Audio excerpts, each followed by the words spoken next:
The views and opinions heard on this show do not necessarily reflect the views of the host. Ladies and gentlemen, welcome back to Real Spiritual Talk Radio. My breathing had stopped for so long that my heart actually ended up stopping. You saw what I did. You said that I was going to die. And then I remember being gone. I wasn't there anymore. I sort of lifted up about 6 feet above my body. A pinprick of light appeared and came rushing toward me faster than the speed of light. And then this light, all of a sudden it was all completely around me. He says, I am God. Yes, I am real. The main message was loving yourself and loving others. It was clearly shown to me. It was really hard to put into words. It felt like I had been there before. It was just this very personal, impersonal, unconditional love. Welcome back to another edition of Real Spiritual Talk Radio. I am your host, Lamont Gates, bringing you continuously the world of faith, metaphysicality, and spirituality. Today, my guest has traveled and seen the world, but learned that there was much more beneath it after his experience, while ultimately learning afterward how to truly come back and see the world. Let's get it started.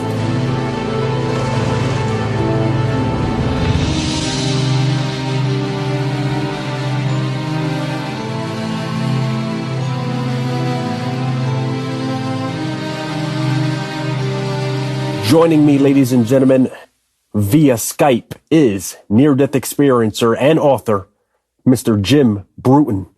Jim, welcome to Real Spiritual Talk Radio. Hi, Lamont. How are you doing today? I'm doing well. Thank you very much. I'm interested in your near-death experience, as from what I've heard, it was not a common one. I'd like to discuss your book as well. But before we get into any of that, I'd like to hit the rewind button, as I normally do with many of my guests, and go back to discover when it was that you actually learned about spirituality and religion as a child. What was your upbringing like? What was your home life like in regards to this? That's great. Good question. I think, like most children, I was just curious about everything. I had my hopes and dreams and things I wanted to do, things that got me out of bed in the morning and all that. One of the things I was always curious about, surely, was God. My grandmother was a minister, and she was my real go-to person for my big questions. My parents were appreciative, but they weren't able to shed that much light. And one day they said, just put on your suit and walk 4 houses down to the church and ask your questions. So I tried to do that, but I found the minister so busy both preparing for the service and then afterwards, shaking everyone's hand as they went off to lunch on Sunday, that I said, well, I'll come back the next week. And when I did go back the next week, he wasn't there anymore. And he'd been there for years. And I asked the lady sitting next to me, what happened to the Reverend? And she said, oh, we got rid of him. And I said, why? Now, this is in June of '69 in Florida. She said, well, he married his daughter to a black man. And I said, I didn't say anything. I just sat there and looked thinking, well, somehow this sounds insane, but just don't say anything or the crazy people will kill you. So I just sat there and had to sit through the service. I went home and asked my mom about it. She goes, oh, yeah, like some forgotten news. She said his daughter, back in the 60s and 70s, there was a very popular singer, Rita Coolidge. Her father was our minister. He had married her slightly older sister to Booker T of Booker T and the MGs. Now, it's easy to understand how two people who love music, whatever their color, can meet and fall in love. That's how I saw it. And I still didn't really understand, but I think on that day, God said to me, I'm glad you're asking big questions. I'm glad you went to church to try to get them answered, but God made man and man made religion. And if you go the ways of man, you're going to come out with more questions than you walked in with. But if you stick with me with a direct connection, where I may not give you answers, I will give you understanding. And we're probably going to color outside the lines. We're probably going to go places that people say, don't go there. But you're going to get the truths you're looking for. And so on that day, I guess you could say I definitely became more spiritual and less religious. So it seems you had a spiritual experience as a young child. I sure did. Talk about a 2x4 upside the head. It really got my attention. And I realized I think at that time I realized how different I was, not only in terms of my cultural views, being raised in the South in the 60s, that I just don't belong here. Now, luckily, around that time as well, you were hearing topics discussed more openly and with greater frequency about ESP, psychic phenomena, Eastern religions. The Beatles had their thing going on with Maharishi Mahesh Yogi. There was just more openness because I think everyone was feeling a bit of hunger and they were dissatisfied with what they were being fed here in the West. So I just kind of kept putting one foot in front of the other, expanded my reading in that direction, and I did find a lot more satisfaction even to this day. Great. Moving forward a bit, I also understand that you are very mechanical and scientific with your hands and your mind, obviously. I know your career was also based in telecommunications. For example, I know you also worked for NBC at some point. How did that start and what was that like? Sure. It all started with, like I said, one of my interests when I was little was wildlife programming. I would sit there and religiously watch this one particular show that came on every Sunday night called Wild Kingdom. Two men traveling all over the world, engaged in conservation efforts, helping animals and so on. And I just thought, wow, how do I do that for a living? Well, one day in university, I met a young woman whose father made wildlife films. And I said, after a few months of dating, I said, does he ever need help? And she asked him, and he said, yes. So off we went to Africa for a few years to, learn the art of filmmaking of animals. And that was a really great experience. It was out there that another dream of mine came true when I was little. And that was interest in like science fiction and wanting to live into the future now, painting it as a utopian vision and one full of possibilities. And that was when Disney came out to scout a location for one of their films. And I was extremely remotely situated when they popped up. And they had a satellite telephone. And I thought, wow, they're talking instantly to their network, to their studio back in LA. And I asked, has anybody ever pushed video over that? Because, as a filmmaker, we're always looking for new ways to tell the story. And the World Wide Web had just been created in 93 to put some form to the internet. So this was in 93. And I thought, man, I wonder what would happen if I went live from a waterhole directly into the internet and people could actually see and interact with me while I'm there. So I decided I was going to figure out how to make this satellite telephone and transmit video. It took me about 2 years, but I did, and I was the first to do it. I got to travel a lot more, all 7 continents. I field produced the Titanic expedition for Discovery. I went to Mount Everest. I became a lecturer at Yale University School of Medicine by integrating my system with these biometrics you could wear or swallow that were destined for the space station. And eventually, when the dot-com bubble burst, the only people left with any money to hire me to use my system were the major news networks. It was a lot better than just being able to go live with a telephone. Now I could add video. We'll call it internet quality video, but the fact that it wasn't perfect meant it was more breaking news. So I did work for everybody, but I did settle at NBC News in New York because that was in closer proximity to where I was living. And eventually, after 9/11, I was in Afghanistan. I was in Southeast Asia chasing terrorists there.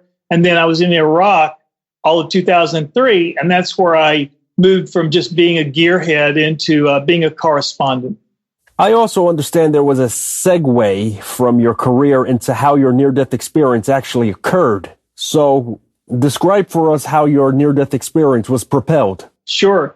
I think after 2003, after being in Iraq, I just decided to take a break and, from wars. And so I translated my media skills over to corporate life. And, I ran business programming units. I was a technical lead for voice and video telecommunications and so on.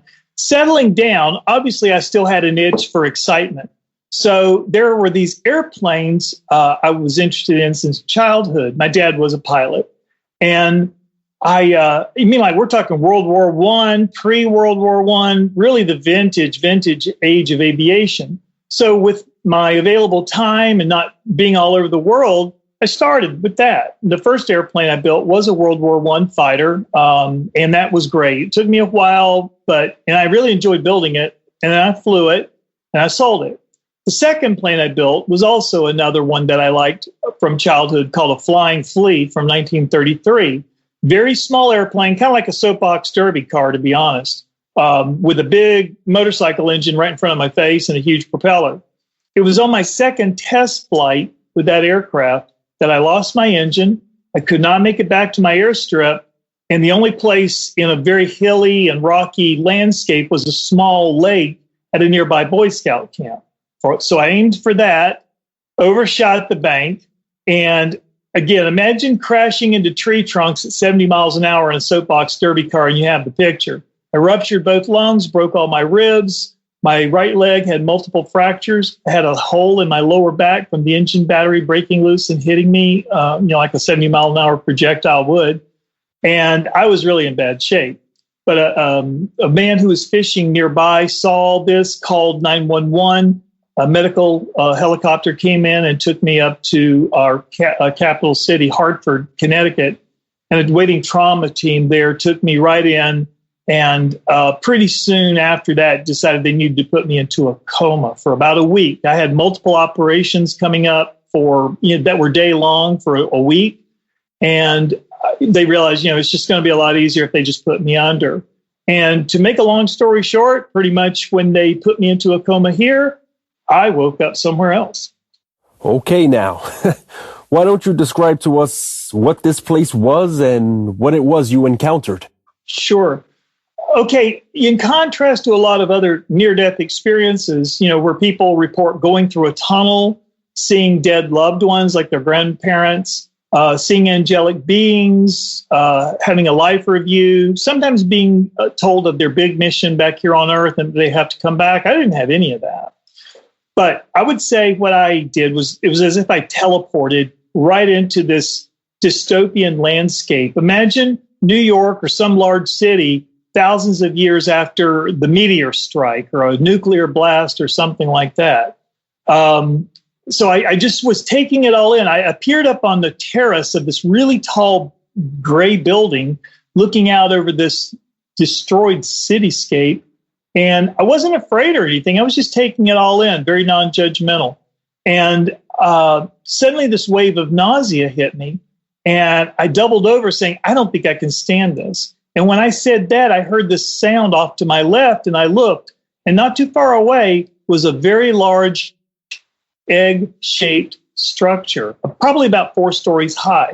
It was made out of lattice work rather than being a complete egg. And in that lattice work, you could see through to the other side. It was within there were all these tiny little movements of gears. And they were a special kind of gear you see in clock-like mechanisms called a sector gear. When you think of a gear, you normally think of a circle with little teeth all the way around. A sector gear is just a portion of that gear, a partial arc, and it's designed to sweep back and forth. In its range of motion, it therefore has a beginning, a middle, and an end. That's significant in one way. As I walked up to the egg and looked through the lattice work at the gears, some were in focus, some were not so much in focus, very ghost-like. And as I looked at them, though, these clear images of what they meant were playing inside my head like a video feed. And I realized these were events from my future. I knew they were my future because if I saw myself, I was older. I might see one of my younger children now as adults with their own children. So I said, okay, this is all in my future. And I said, I wonder if I can touch them. So I put my hand through the lattice work to see if I could touch them. And as I did, one brushed by my hand and I doubled over in that stomach pain again.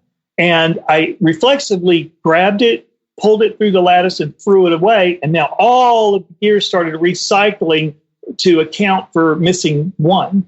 At that point, I said to myself, what is this thing?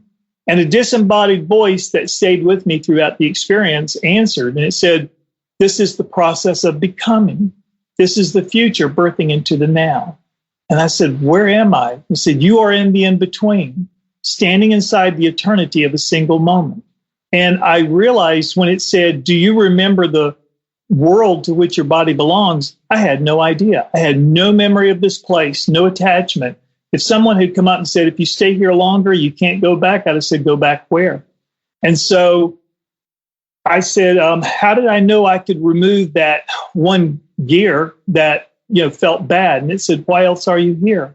I said, I have no idea.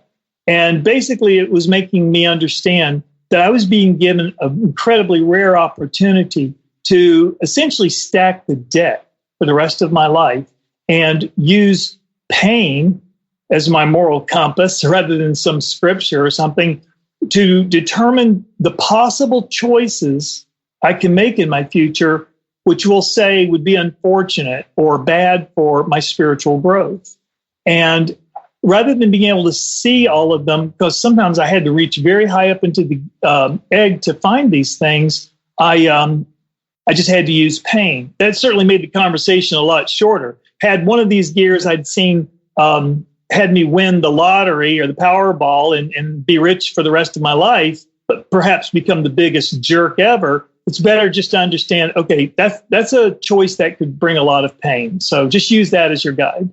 And so I just reached in there and over and over again, found gears that hurt, removed them, the entire thing would recycle, and off I'd go again. And I pretty much just did that nonstop for a week, not having a body that needed to rest or sleep or eat. And the fact that it was like I was told was the eternity of a single moment. There was only the present. There was only the right now in which to do it. You say for a week this lasted. So you believe this encounter in this otherworldly place lasted for 7 days? Until they brought me out of the coma 7 days later, yeah. And it said other very profound things to me, like, how right and wrong are variables over which we have no control, that you can't always know if something is right or wrong until after the event has passed. And it also said that, when I looked around one time and saw this huge growing pile of gears that I was removing, and I said, gosh, am I going to have a shorter life from doing all this? And it said, your number of breaths are already counted. I will worry about your last one. And if those who have choices make poor use of them, then offering fewer possibilities could be called mercy. And in the end, it told me, pay attention to your relationships, and everything is interconnected. Be gentle with everyone as I am gentle with you. And I said, what's gentle about all this? Having felt the pain. And I said, your being here is an answer to a prayer. And now the man who fell from the sky is not the same who flew into it. With that, it pretty much kicked me out, and I came back. Now, how exactly did you feel in there? I know you were clearly perplexed, obviously, but many near-death experiencers talk about feeling peace and love. Did any of that compare to your experience? I didn't get any of those. Let's put it this way. Like you're saying, many of these more angelic or heavenly types of near-death experiences are kind of like being given a hug. I wasn't getting the hug. This was, in a way, more like boot camp. You're here to work. You're here to gain experience and understanding that will help you survive what's coming next, like going from a boot camp into the battlefield. And so in that sense, you could say a boot camp is kind of an expression of love. It's just a tough love. And some of us need that. Here, we see life through the filters we want. There, we see life through the filters we need. And generally, you will hear people say who have near-death experiences, they were given what they need. This is obviously what I needed. And so I'm grateful for it. There was no, like I said, fear or anything. It was just, I'm here on a mission, focus on the mission. And that was to clean up my future. An interesting part about your near-death experience, I would say, is the complete recollection of the question and answers. Many near-death experiencers, for example, may only recall a part of a conversation or none of it at all, which I'd say is a complete blessing in your account. This sort of gives all of us an expectation on how to live here. I mean, I know near-death experiences are personal, but as it was stated to you, quote, pay attention to your relationships, end quote, I think we could all follow that advice, perhaps to determine what we may be doing right or wrong in our own relationships. That's absolutely right. I think to a great degree, this was again showing me the difference between getting answers to the questions and where meaning gives birth to understanding. Questions many times are a one-shot deal, like who robbed the bank? There's a specific answer to that question. But if we stand back and say, why do people rob banks? What understanding does that meaning give us? And once we have it, that lasts a lifetime. We understand so much more as a result. So when people say, when they're looking in terms of a question and answer format, what is the meaning of life, or what's the purpose of life, I should say, perhaps we should actually ask, what is the meaning of life? And I think when we ask that, the meaning of life is pretty general. We're all meant to be happy. We should be spiritual beings. We want to be loved. We hopefully should want to have some kind of relationship with God. But it's once we take that generality and apply it to our specific set of circumstances, our different skills, our interests, our talents, that's when we sort of back into the question of what is the purpose of life, because that's very specific to us individually. You mentioned God, and you speak about communicating with an entity. Who or what do you believe that was? So people have asked, was that the voice of God? I can't really say, but I know that voice knew a lot more than me. Maybe it was a higher aspect of myself. I don't know. I mean, in the end, if we're all one with God already, then there really isn't much difference to those two answers. But I was grateful for the opportunity. I used it to the maximum advantage I was able to, and that connection still continues on to this day.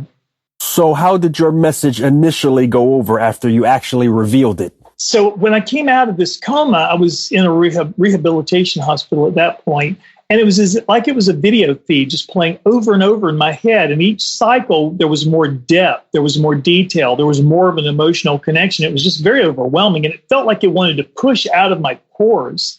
And so I knew I have to talk about this. So the first person I told it to was my morning nurse, who was really great. And I said, hey, can I tell you something that's just been going over and over in my head? She said, sure. So I did. And as I shared this with her, she started crying. And I said, why are you crying? And she said, I don't want you to die. And I said, well, you're a nurse in a hospital. You see it all the time. And she goes, but you're magical.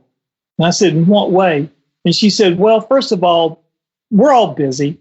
And every patient gets maybe 15 minutes of their doctor's time every day. For some reason, you have 3 to 5 doctors in here for an hour and a half every day. I walk by the door listening in to see what's going on, and you're talking about everything except your medical case, life, the universe, and everything. And one wants you to be in business with him so badly, he has you on international phone calls at night with your leg up in the air and its cage and all that. She says, I've never seen anything like this. That was my first clue to one of the psychological, if you will, after effects of an NDE. And for me, that was empathy. And not only that I could sense people's feelings and emotions, but I was able to project maybe a certain sense of that connectivity that I was feeling over on the other side. When you say empathy, many say they come back as empaths, meaning they can actually hear what's going on in another person's mind. Is that what you mean, or just more empathy in general? Both, like super empathy, and having an awareness of what's going on inside someone else to the degree that it actually was visual in more than 3 cases, but 3 initial cases. I've seen family members literally change like their faces in front of me. And I was able to actually detect patterns in this. One, their energy states were very high. And secondly, they were having to be people other than who they normally are. The first 2 were 2 of my children at my then wife's office party at the holidays. And for a moment, the kids were told, you have to be on your best behavior. You have to be adults and dress nicely and all that. So in doing so, their energy state was high because, it's like going on stage, right? And they had to be people other than who they normally are. And that, to me, projected with a different look they had. And then my wife had a community play she was in. And on the opening night, these 2 children and I were at the playhouse waiting for her to arrive. And as she walked up the sidewalk carrying all of her clothes for her scene changes, I saw her changing shape, like morphing one after another. And I realized she's looking like the character she's already in her head having to play, preparing. And I've had this experience many times since. So what would you tell someone who fears death, who may wonder if something else is on the other end, etc.? Sure. It's a lot like just changing TV channels, to be honest. When you're watching television and you change channels, the minute you're on your new channel, how much are you thinking about the channel you just left? 0. It's like that. Your attention is fully engrossed in what's going on in front of you there. And all I can say is that our story doesn't begin here and it doesn't end here. We're just passing through. Tell us a bit about your book and tell us how your experience was actually used to write your book.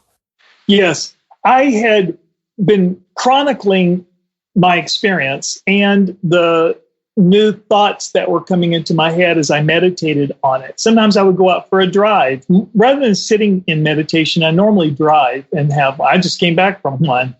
And during these sort of like conversations with God, different thoughts would come into my head that I knew were profound and really coming from the other side. So in collecting those, I was sort of keeping a periodic journal, if you will. So I had a lot of information already to draw on for the book.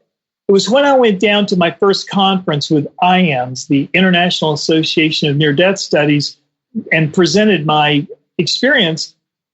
Some people I respect very, very much in that world came up and said, "You've got to write the book. We demand you write the book." So I came home, and in 3 months, I wrote the book. And an agent showed up, a publisher showed up, and then we published it on May 1st. And it's called The In-Between, A Trip of a Lifetime. I guess I could have called it Back by Popular Demand, but that's what I went with. And the response to it's been great. I also did the Audible book. I narrated it myself. And right now it's #1 on Amazon in the near-death experience genre. Fascinating. Jim, I want to thank you for participating here on Real Spiritual Talk Radio, and I thank you for your account, and I'm quite sure it will be a blessing to many out there. Thank you, Lamont. Now, it's been great to share it with you and your listeners. Thank you very much for the opportunity.